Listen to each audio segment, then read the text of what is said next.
The nominees for the Game Awards 2020 have finally been announced. Now, for those of you guys who don't know what the Game Awards is, it's one of the most anticipated yearly awards show for all things video games. Now, do note that it's currently not an officially recognized awards night, and if anything, it's just some kind of vanity ego thing to validate people's preferences, because people love getting their stuff recognized. So for this video, I'll tell you guys which nominated video game I think deserves the award for each category. And if you guys have been following my channel for a long time, I'm pretty sure you guys already have some kind of idea of my preferences when it comes to video games. But do keep those thoughts in check, and let's see if you guys can guess my choices right. Before we proceed, I'd like to talk about the sponsor of this video, Skillshare. Skillshare is an online learning community with thousands of super interesting classes for creative and curious people to explore new skills and maybe improve current ones. You can find classes for animation, drawing, cooking, cinematography, and many more. Now, if you guys remember a month ago, I said that I'd take a class in photography, and currently I'm going through the fundamentals of DSLR photography by Justin Bridges. What I like about his class is that it's very beginner friendly, and he's very hands-on when demonstrating the techniques in working the camera. You can pretty much learn the basics of photography from this class. You can start learning in Skillshare for only less than $10 a month with an annual subscription. You'll get to experience premium classes, ads free. You can also get a free trial of Skillshare Premium membership by using the link in the description of this video. Only the first 1,000 people to use my link will be able to get the trial, so avail it while you can. Happy learning! Now back to the video. So if you go to thegameawards.com, you'll see all the nominees and their respective categories. However, I'll be saving the Game of the Year for last, so let's go over the other awards first. For Best Game Direction, the nominees are the following. Now, out of the 5, I haven't played Hades and Half-Life Alyx. However, I have seen snippets of their gameplay, so I understand why they're multi-nominated even in the other categories. You'll see it later on. But I can't really give any details about them, so I'll just focus on the other 3 that I've already played. Now, the Best Game Direction is awarded for outstanding creative vision and innovation in game direction and design. Well, let's start with Final Fantasy VII Remake. So, for me, it was okay, although it felt more anime-ish and Nomurad. Well, it's a JRPG, but the Nomurad thing, if you guys know that term, if you're a Kingdom Hearts fan, you know what I mean. And the way it was built up gave us more questions than answers. If you've seen the ending, you know what I mean. But I'd be totally fine if they won this award. It was pretty good. It was a pretty decent game, but I don't think it deserves like the best game direction in my book. Compared to like the other nominees here, but if they win, I'm totally fine with it. But personally, I think it's a close fight between Ghost of Tsushima and The Last of Us Part 2. Now, as some of you may know, The Last of Us 2 has seen a lot of controversy and criticism from the way it was directed, and it definitely left a lot of the fans disappointed. However, if we focus solely on the message of what the game was about, well, you'll see a deeper understanding as to why the game and the characters ended up like that. But there's also the issue of how the story could have been laid out better, so the other players wouldn't get too conflicted about playing certain characters at some points. If you guys have played it, you know what I mean. It just turned out to be something that most of the fans didn't really expect it to be. Ghost of Tsushima, however, was quite cinematic. I mean, from cool duels, scenic cutscenes, and the way Jin Sakai's story was laid out from start to finish, it was just poetic. Yeah, sure, it had its cliche moments, but that's how the game was pretty much marketed for all the viewers. So everyone had a sort of expectation for Ghost of Tsushima. They know that they were gonna get some kind of anime-ish, Japanese old school samurai movie type of game, and we got just that, but even better. So everyone had this mid expectation, and Sucker Punch just went just a bit over that expectation, and that left a lot of the players, feeling pretty good. And in this game, the players were actually given the choice to play however they want without worrying too much about consequences and stuff, whether they'd follow honor or abandon it. I think the only time it really mattered was, well, during the ending, which I can't really spoil you guys with. By the way, that ending thing, it's probably one of the most difficult choices that you'll make in a video game history, because it's kind of philosophical in nature. I'm not talking about just Telltale Games type of thing. It's more of that's the final choice you're gonna make. It's not gonna affect you in any way for any upcoming games or whatever. It's just that it tells a lot about your philosophy in life, or how you interpreted the character Jin Sakai. Like, in the end, do you think Jin Sakai still upholds honor, or does he totally embrace being a ghost? From the start of the game until you finish Jin Sakai's story, whatever you experience, however you played it, that probably had a great factor on your choice in the end. So yeah, it's pretty obvious now. I'm voting Ghost of Tsushima for Best Game Direction. Next up is Best Narrative, awarded for outstanding storytelling and narrative development in a game. Here are your nominees. So, I haven't played 13 Sentinels Aegis Rim before. Actually, this is the first time I've heard of it. It looks hella interesting though from the key art. It's made by a Japanese guy, so I'm very sorry. I can't say anything about it.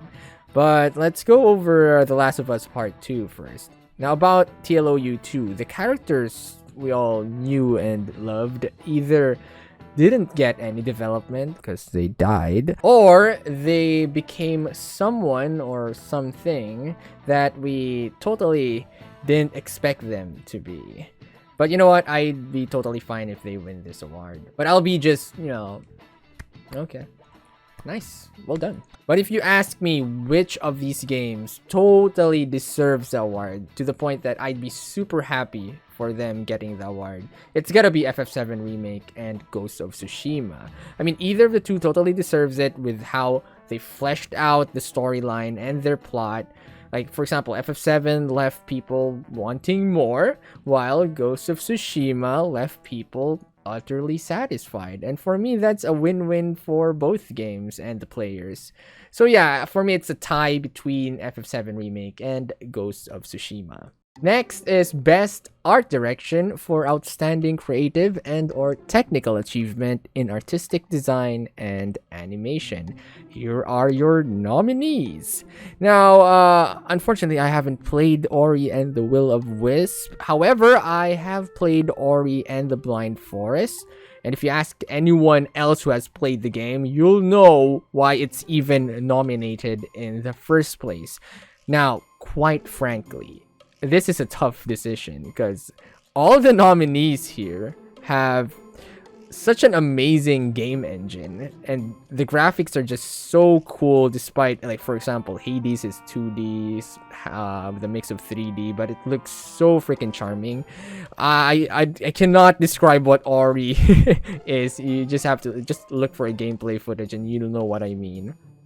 And I think all of them deserves this award, but personally, I'd like the non-3D CGI heavy games to win this, because I find such games a lot more charming, and they tend to focus more on the artistic atmosphere to immerse the players into the game.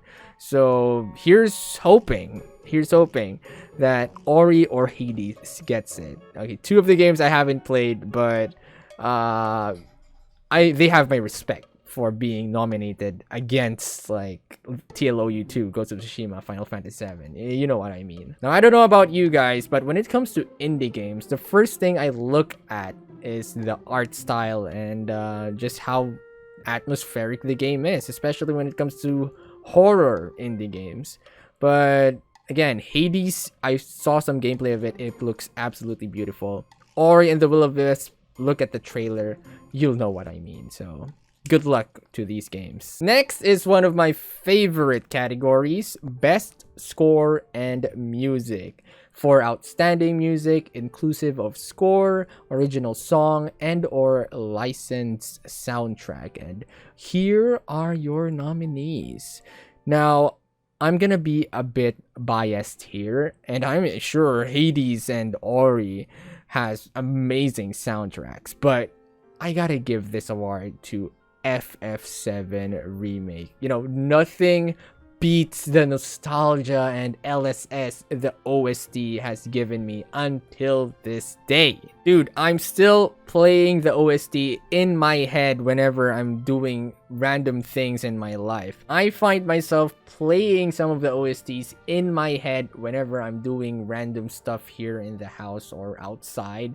For example, if I'm just chilling with some coffee, I'd play the Tifa theme. If I'm feeling a bit melancholic, the Aerith theme plays in my head. If I'm playing some kind of action game with no music, like Fight Further plays in my head. It's just so ambience inducing to the point that it automatically plays in your head whenever you're doing something. Now, some of the OG Final Fantasy fans might remember that back then voice acting didn't really exist yet. Like, it wasn't even a thing, and yet the music played a key role in setting the mood of every scene. And now in the remake, it actually blends well and adds a bit of depth in the conversations and voice lines of the characters. And this is probably the most biased thing. I am a huge fan of the composer, Nobuo Uematsu-san. Okay, he's behind most of the music from the old Final Fantasy games and even Dragon Quest, if you guys are a fan of that. So I'd really love to see him in the awarding, if ever. And it's actually one of my life goals to attend one of his Distant World concerts. So hopefully I can still experience that after the pandemic. But anyways, Final Fantasy music will always be top-notch whenever this guy is involved. Okay, Nobuo Uematsu-san, freaking love you.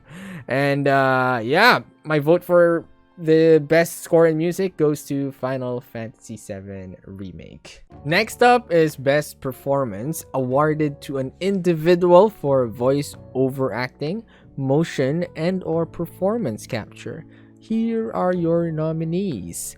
Now, this is gonna be very tough because I think everyone did absolutely fantastic with their roles. I'm pretty sure even Hades did a very good job with the voice acting. Everyone delivered a convincing act for their respective characters, even the stoic Jin Sakai. But who impressed me the most was probably Nadji Jeter as Miles Morales. If you guys have played or have seen my gameplay of Spider-Man Miles Morales, every time this guy talked, I can totally see a dorky, awkward 17-year-old boy trying to make sense of all the big responsibilities being thrown at him. You can actually feel the youthfulness of his character radiating from just the way the character moves and speaks. So I think Nadji Jeter as Miles Morales comes out with a few more points ahead of the rest here. So again, everyone did a fantastic job, alright? Even Ellie, even Abby, even Jin, they did great. Next up is another very interesting category, Games for Impact, awarded for a thought-provoking game with a pro-social meaning or message. This is probably the most intriguing category for me because honestly, I haven't heard of any of these games at all, and yet they all seem to be super interesting just from the key art. I mean, to my cultured viewers there that has played any of these games, do let me know which one I should make a playthrough of. I'd love to try at least one of them and see why they got nominated. Now, don't worry, I'm very into indie games, so as long as the game is very interesting, I'd like to give it a shot. So yeah, I'm skipping my vote for this one, but whoever wins this in the awards night, I'm definitely gonna try it out in my channel, so best of luck. Now, with relation to the previous category, we're now going for the best indie game for outstanding creative and technical achievement in a game made outside the traditional publisher system or outside corporate. Here are your nominees. Now, we've seen Hades in a lot of categories now, and it's really making me curious just how good this game is. I mean, I've seen the gameplay and it looks like a dungeon crawling roguelike game, but if the story and plot is super intriguing, then maybe I'll give it a try sometime. Anyways, going back to the other nominees here, you guys have seen me play both Carrion and Fall Guys, but I think my vote here will go with Carrion, with, you know, just how clever and impressive the mechanics and game level design is. If you guys have watched my streams of Carrion, you'd always hear me praise just how cool the puzzles are and how fun it is to become, you know, the monster for once. I mean, Fall Guys is cool and it kind of deserves its own award, but I'm giving this particular award for the underrated developers who manages to create a quality game despite, you know, having 8-bit graphics. So sorry, Fall Guys, I'm giving it to Carrion. Next is Best Action Adventure. Here are your nominees. It's awarded for the best action adventure game combining combat with traversal and puzzle solving. Now, I've never played Star Wars Jedi Fallen Order, but I've heard so many great things about it, so it could be a great contender against my personal vote, which is, yeah, Ghost of Tsushima. Now, there's a reason why Sekiro won Game of the Year back in 2019, and part of it was just how satisfying the combat system was. Now, pair that combat system with an immersive exploration mechanic where the environment practically shows you where to go and rewards you with a scenic experience, then you got yourself Ghost of Tsushima. Red Dead Redemption 2 also had the same open world that was teeming with life and random encounters, and I think that kind of engagement and sense of wonder is something every adventure gamer really appreciates.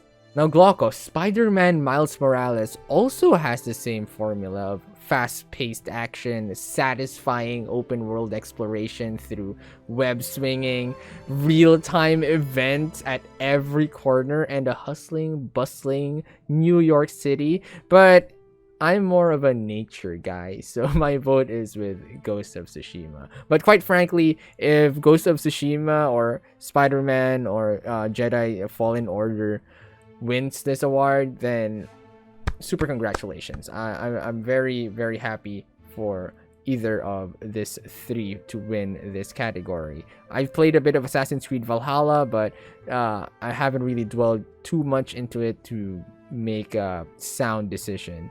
The Last of Us Part 2, still pretty much the same combat system since the first one, so I can't say anything. Star Wars Jedi Fallen Order, again, can't say anything. Next is Best Role-Playing Game for the best game designed with rich player character customization and progression, including massively multiplayer experiences. Now, here are your nominees. Now, this is another tough choice, especially for considering the description over here.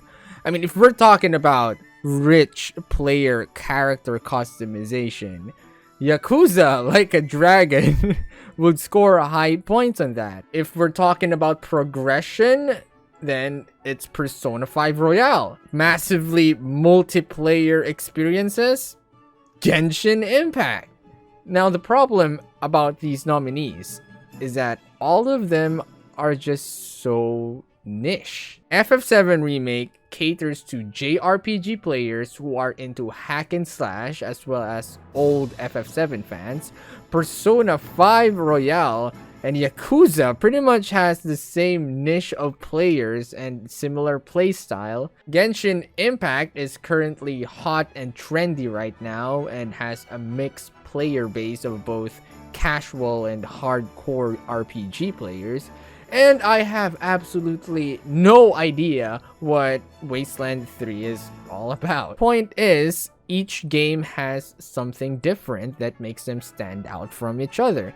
All of them deserve the recognition, but I don't think any of them stands out as the best. Now, if we're talking about personal biases here, then I'm gonna go for Persona 5. Okay, Persona 5, the original one, not Royale.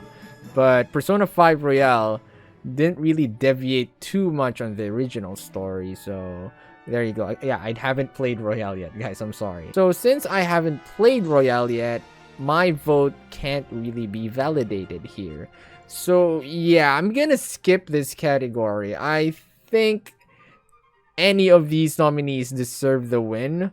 I'm not sure about Wasteland. Wasteland is like the super black area for me. I have no idea what it's all about. But if FF7, Genshin, Persona, or Yakuza wins, then good for them. Okay, I'm happy. Oh boy. Best multiplayer game. Awarded for outstanding online multiplayer gameplay and design, including co-op and massively multiplayer experiences, irrespective of game genre or platform. Okay, now here's the thing. An MMORPG could have easily won the spot based on these factors, but it seems like there aren't any in the nominees. There's no MMORPG here. So for this award, I'll be going at it in my own standard of what makes a good multiplayer game. So for me, a really good multiplayer game should be able to encourage the players to engage or interact with other players so that they can learn how to solve problems and achieve objectives. Seems like, you know, every game in this list kind of falls on that category. But for me, another factor is that a good multiplayer game should also help in rewarding players with a valuable lesson, whether or not they make a mistake with their co-players. Okay, are you guys getting my drift here? A game where a mistake won't result in the ruining of friendships or the rising of salt levels. Yeah, I'm looking at you, Among Us, Fall Guys, Valorant, Call of Duty.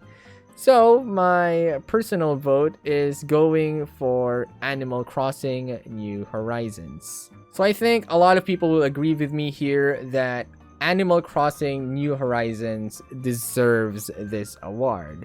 I mean, it's not a massive multiplayer experience, but it did save a lot of people at one of the worst times ever. I mean, it was one of the games that helped a lot of people keep their sanity together during the start of the pandemic. Mundane, everyday things were brought to the virtual world through Animal Crossing, and we paid witness to people interacting even beyond the game and going through social media just to make trades for villagers, the turnip stock exchange, visiting the islands of strangers and stuff, showing off your own island to everyone, and just ultimately chilling with friends as you enjoy random seasonal events in the game. So it does not have a massive multiplayer experience the way traditional gamers would describe it, but I'm pretty sure it did have some kind of massive multiplayer experience beyond the game. So there was no drawback in playing Animal Crossing other than the time you will never get back from playing hours and hours of it. I mean, let's be honest. The rest of the nominees here will either make or break your day depending on the result of each round. So, you know, I'd rather stay away from those games if I wanted to have a really good time, if you know what I mean. I think one of the only times I got really salty with Animal Crossing is, you know, whenever I get bitten by by a tarantula, or if I don't get the villager I want. And also this this thing I had. There was this one time I visited the island of my girlfriend, and she was just starting out, and I decided to like troll around, and I chopped down some of her trees, and then she started crying in real life because you know, she liked where she put that tree in, and she didn't know that you can replant that tree and all that. It was so funny. At the same time, I felt so much like an asshole. I felt really bad. But yeah, that's the kind of interactions you get to experience in Animal Crossing with your friends. And until now, it's still going strong with a lot of people, but I don't play it that much. So I'd be really happy if Animal Crossing gets this award.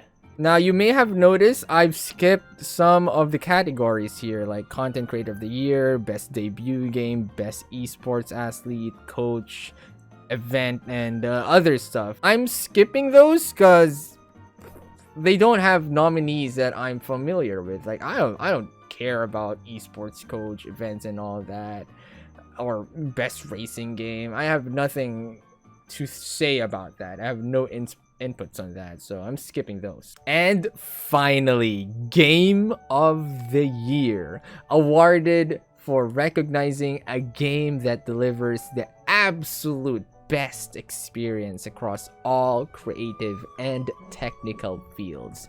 And these are your nominees. As you can see, all of them have been mentioned at least twice in other categories, and I honestly think they all deserve the Game of the Year award. Like, I won't be disappointed at all with whoever gets the award. I'm genuinely happy with all of these, and I'd clap my hand and be like, not bad, not bad, good job. But if there was one game among all these nominees that would make me shout and squeal with excitement if it was awarded with Game of the Year, like, I'd go, yo! Woo!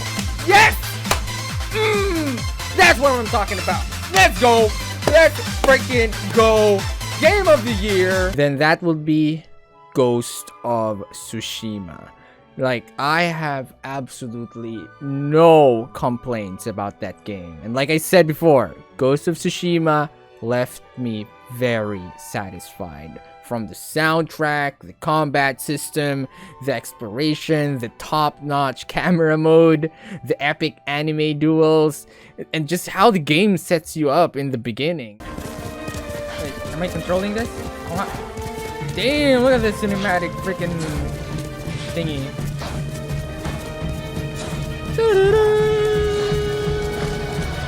Whoa! Dramatic anime opening!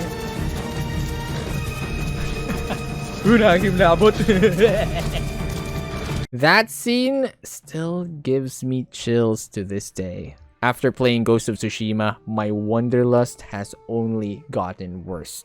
And after this pandemic is over, I'm planning that trip to Japan, and I'm just gonna sit back, relax, enjoy nature, and maybe go do some fishing. Now again, I am super happy to whoever wins this award. I don't really care either way. They are all super awesome games. FF7 Remake just gave me all the nostalgic feels, and I'm super excited for the next installment. Ghost of Tsushima, I'm not sure if it's gonna have a sequel, but again, it left me very satisfied, so I'm not really expecting anything else. The new what do you call it, expansion or DLC is out, and it was hella fun. Legends, so try it out. Hades, let me know, you guys, if you want me to play Hades. I think it's a pretty grindy game, but if it's gonna be worth it, why not? Animal Crossing New Horizons, like, I totally super respect this game, and even though I'm not playing it anymore, I know just how important this game was for a lot of people back then, and I'm pretty sure a lot of people are still enjoying this.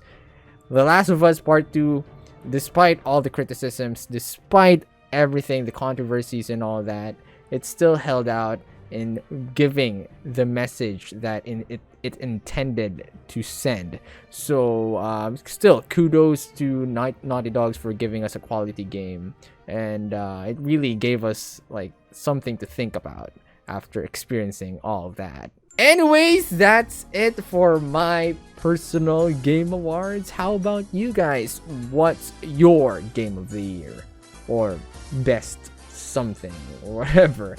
Leave it in the comments below. I'd love to read your inputs. And if you guys enjoyed this video, please do leave a like. It helps me out a lot. And if you're new to this channel, do consider subscribing. Oh, and if you guys have any suggestions on topics you guys want me to talk about or make a video like this one, because I really enjoy like this GLOCOpinion style type of thing.